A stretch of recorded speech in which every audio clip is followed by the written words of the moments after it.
ओम शांति। 22 अगस्त 2024 बाबा के महावाक्य। मीठे बच्चे, तुमने सारे कल्प में ऑल राउंड पार्ट बजाया।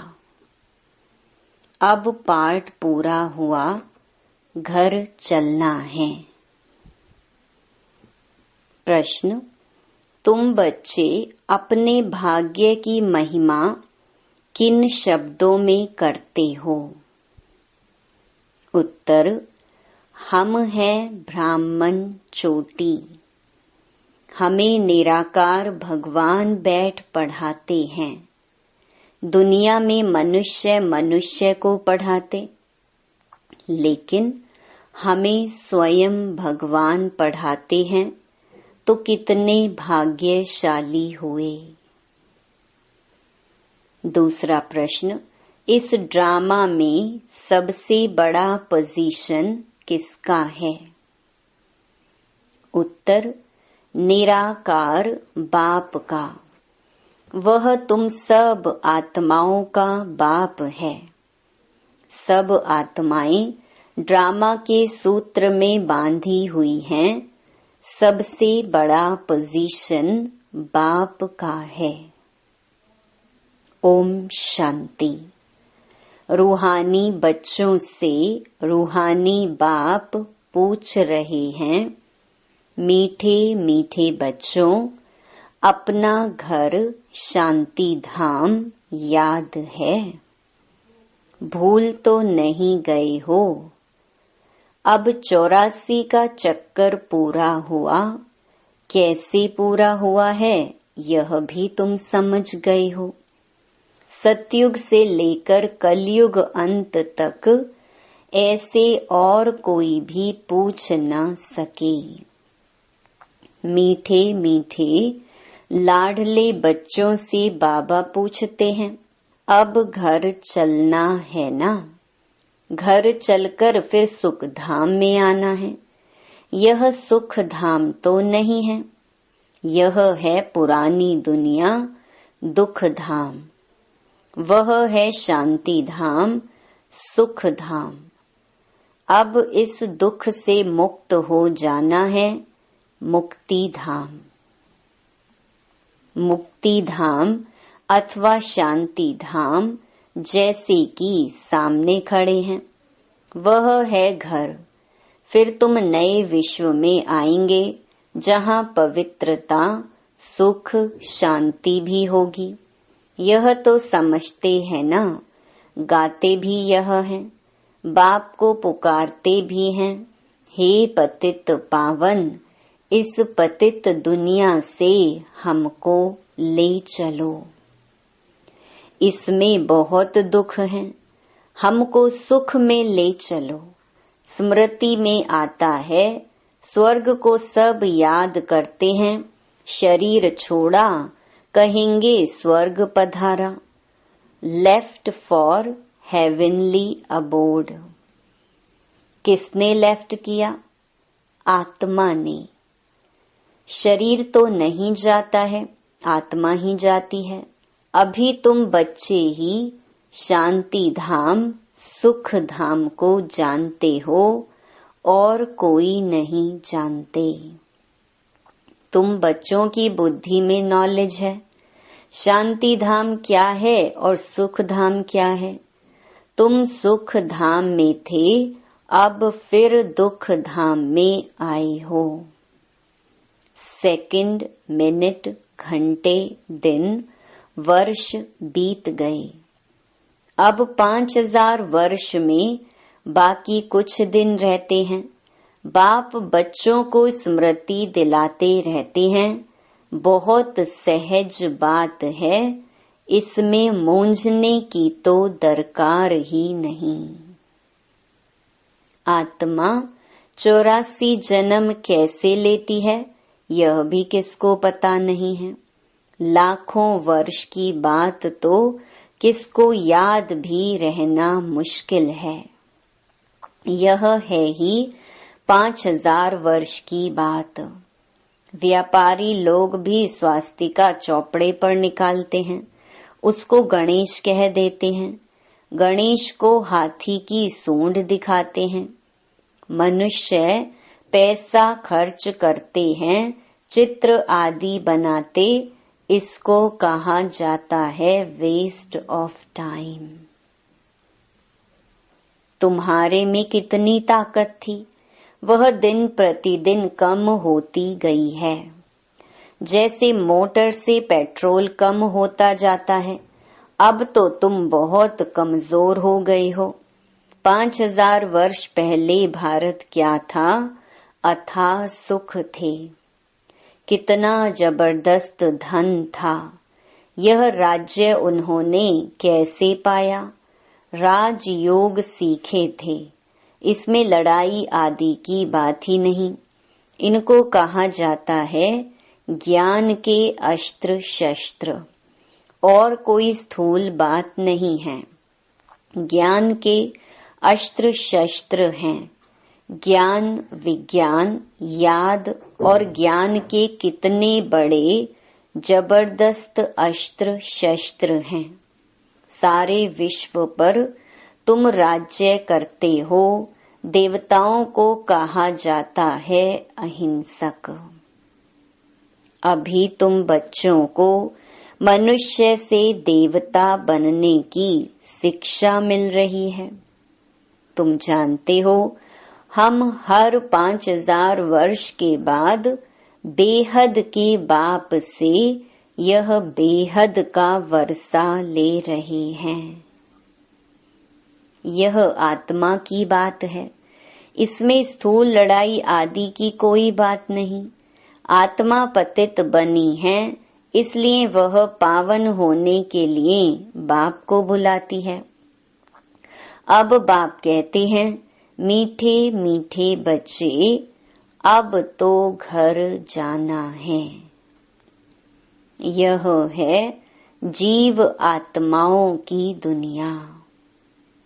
वह है आत्माओं की दुनिया। उसको जीव आत्माओं की दुनिया नहीं कहेंगे। यह घड़ी घड़ी स्मृति में लाना चाहिए। हम दूर देश के रहने वाले हैं। हम आत्माओं का घर है ब्रह्मांड।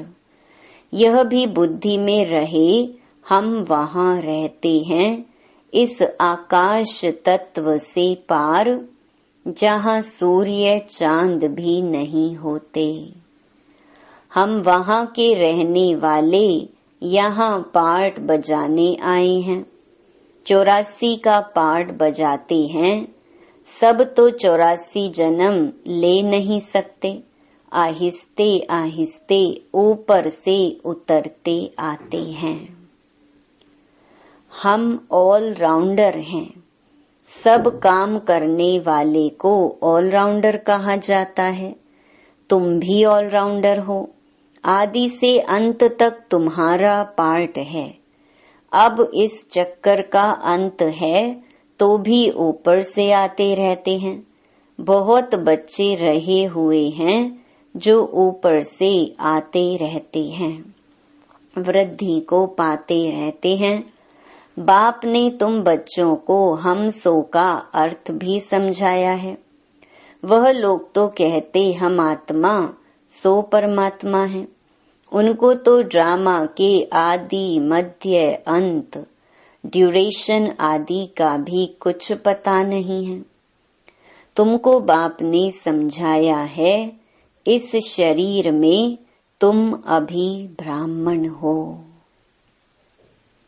प्रजापिता ब्रह्मा द्वारा शिव बाबा ने तुमको एडॉप्ट किया है।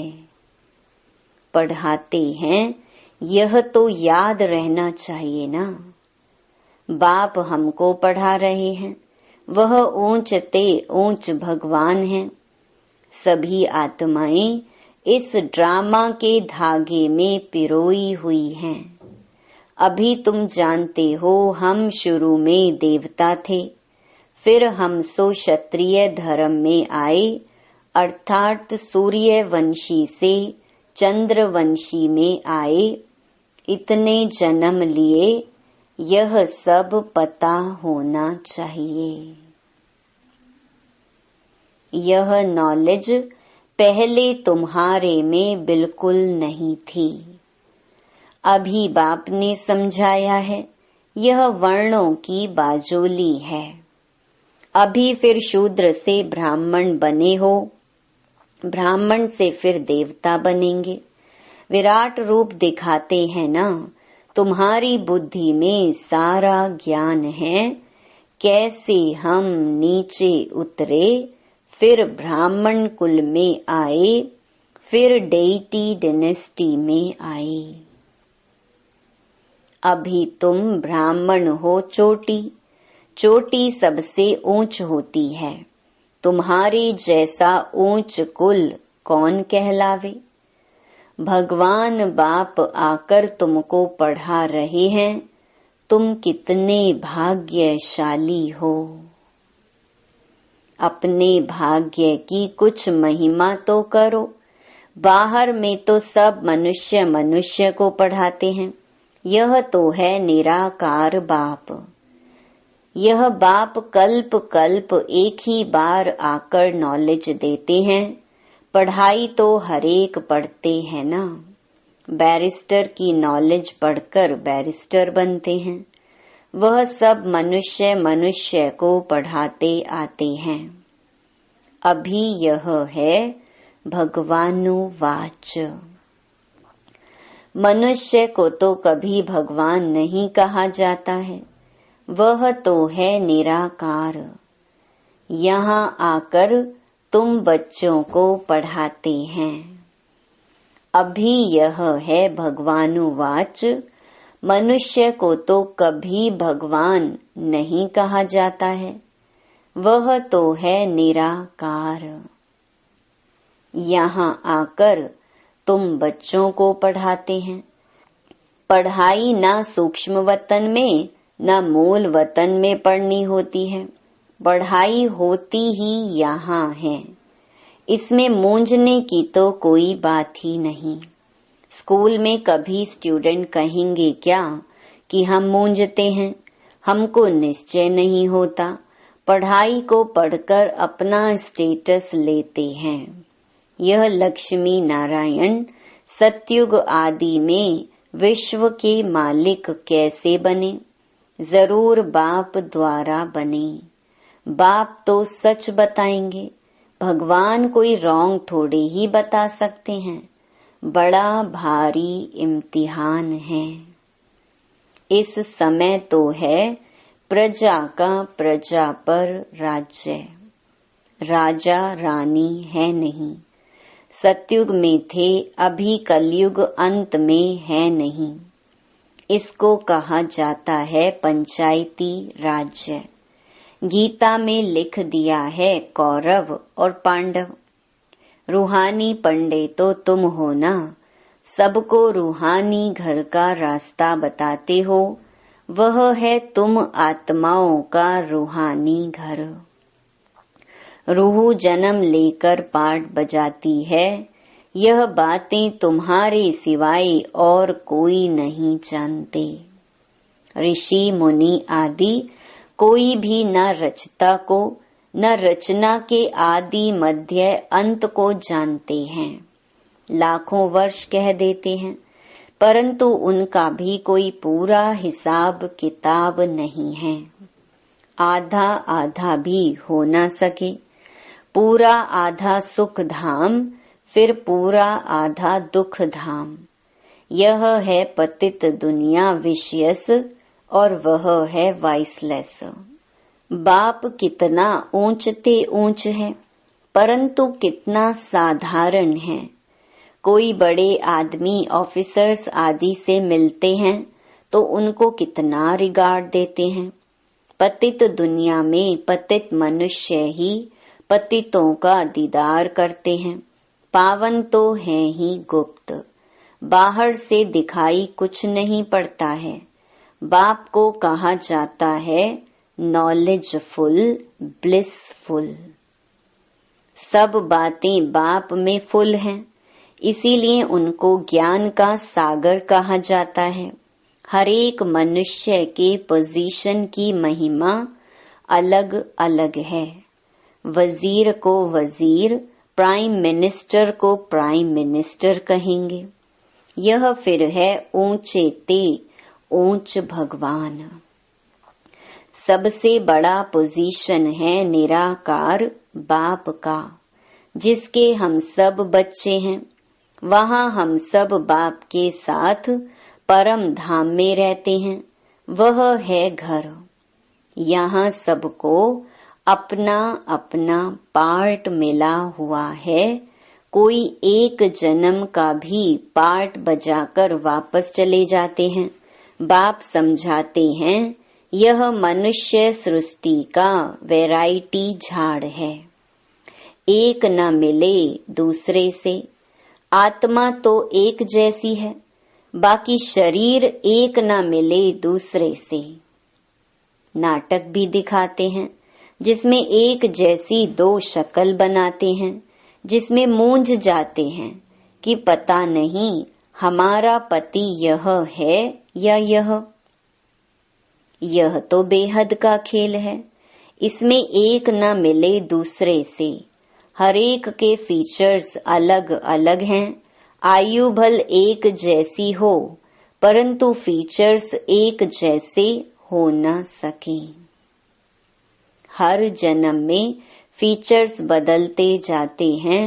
कितना बड़ा बेहद का नाटक है, तो उनको जानना चाहिए ना। सारी सृष्टि के आदि मध्य अंत का ज्ञान तुम्हारी बुद्धि में है। हर एक का ड्रामा में जो पार्ट है वही बजाएंगे। ड्रामा में कोई रिप्लेस हो नहीं सकता।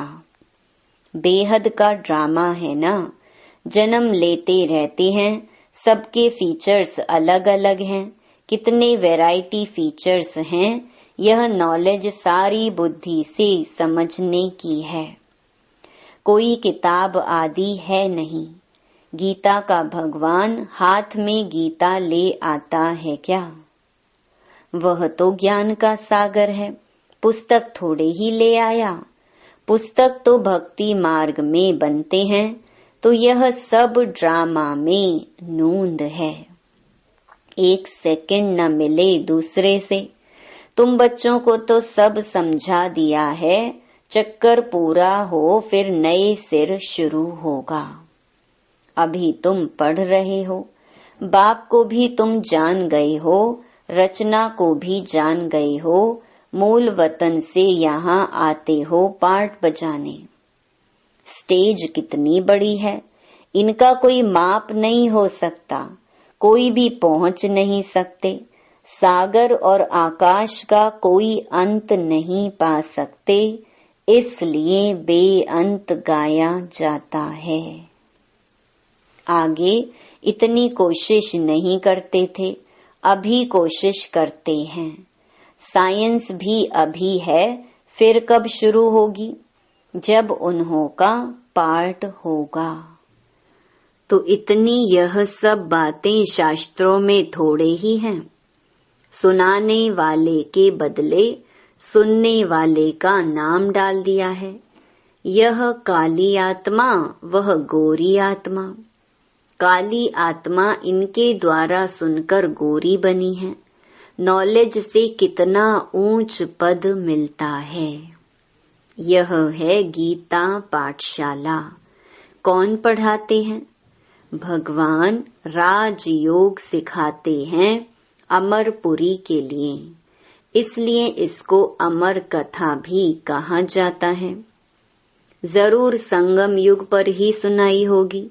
जिन्होंने कल्प पहले पढ़ा है वही आकर फिर पढ़ेंगे और नंबरवार पद पाएंगे। तुम यहाँ कितने बार आए हो? अनगिनत। कोई पूछे यह नाटक कब शुरू हुआ है, तुम कहेंगे यह तो अनादि चला आ रहा है, गिनती की बात हो नहीं सकती। पूछने का ख्याल भी नहीं आता। शास्त्रों में सभी हैं भक्ति मार्ग की कहानियां, जो पढ़ते रहते हैं।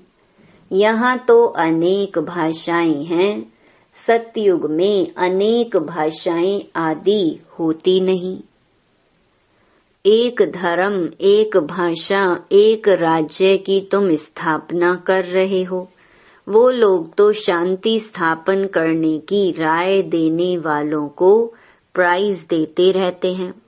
शिव बाबा तुमको सारे विश्व में शांति स्थापन करने की राय देते हैं। उनको तुम क्या प्राइज देंगे? वह तो और ही तुमको प्राइज देते हैं, लेते नहीं। यह समझने की बातें हैं। कल की बात है, जबकि इन्हों का राज्य था। अभी तो रहने की जगह नहीं है। वहाँ तो 2-3 मंजिल बनाने की भी दरकार नहीं रहती, लकड़े आदि की दरकार नहीं। वहाँ तो सोने चांदी के मकान होते हैं। साइंस के जोर से झट मकान बन जाते हैं। यहाँ तो साइंस से सुख भी है, दुख भी है। इससे सारी दुनिया खलास हो जाएगी। इसको कहा जाता है फॉल ऑफ पोम्पिया। माया का कितना पोम्प है। साहूकारों के लिए तो जैसे स्वर्ग है, इसलिए वह तुम्हारी बात भी नहीं सुनते। आगे तुम भी नहीं जानते थे। यहाँ तो बाप आकर डायरेक्ट तुमको पढ़ाते हैं। बाहर में तो फिर भी बच्चे पढ़ाते हैं। मित्र संबंधी आदि भी याद आते रहते हैं। यहाँ तो बाप बैठ समझाते हैं। दिन प्रतिदिन तुम याद की यात्रा में पक्के होते जाएंगे। फिर तुमको कुछ भी याद नहीं आएगा, सिर्फ घर और राजधानी याद आएगी। फिर यह नौकरी आदि याद नहीं आएगी। मरेंगे ऐसे जैसे बैठे बैठे हार्ट फेल होते हैं। दुख की बात नहीं। हॉस्पिटल आदि तो कुछ भी नहीं होंगे। बाप को जान लिया और स्वर्ग के मालिक बने। तुम्हारा तो हक है, सबका नहीं, क्योंकि स्वर्ग में सब तो नहीं आएंगे ना। अच्छा, मीठे मीठे सिकिलधे बच्चों प्रति माता पिता बाप दादा का याद प्यार और गुड मॉर्निंग। रूहानी बाप की रूहानी बच्चों को नमस्ते। धारणा के लिए मुख्य सार। पहला, रूहानी पंडा बन सबको रूहानी घर का रास्ता बताना है। ज्ञान और योग के अस्त्र शस्त्र से सारे विश्व पर राज्य करना है। डबल अहिंसक बनना है। दूसरा, 84 जन्मों का ऑलराउंड पार्ट बजाने वालों को अभी ऑलराउंडर बनना है। सब काम करने हैं। बेहद के वैरायटी ड्रामा में हर एक एक्टर का पार्ट देखते हुए हर्षित रहना है। वरदान, अविनाशी उमंग उत्साह द्वारा तूफान को तोहफा बनाने वाले श्रेष्ठ ब्राह्मण आत्मा भव। उमंग उत्साह ही ब्राह्मणों की उड़ती कला के पंख हैं। इन्हीं पंखों से सदा उड़ते रहो। यह उमंग उत्साह आप ब्राह्मणों के लिए बड़े से बड़ी शक्ति है। नीरस जीवन नहीं है। उमंग उत्साह का रस सदा है। उमंग उत्साह मुश्किल को भी सहज कर देता है। वे कभी दिल शिकस्त नहीं हो सकते। उत्साह तूफान को तोहफा बना देता है। उत्साह किसी भी परीक्षा व समस्या को मनोरंजन अनुभव कराता है। ऐसे अविनाशी उमंग उत्साह में रहने वाले ही श्रेष्ठ ब्राह्मण हैं। स्लोगन: शांति की वास धूप जगाकर रखो तो अशांति की बास समाप्त हो जाएगी। ओम शांति।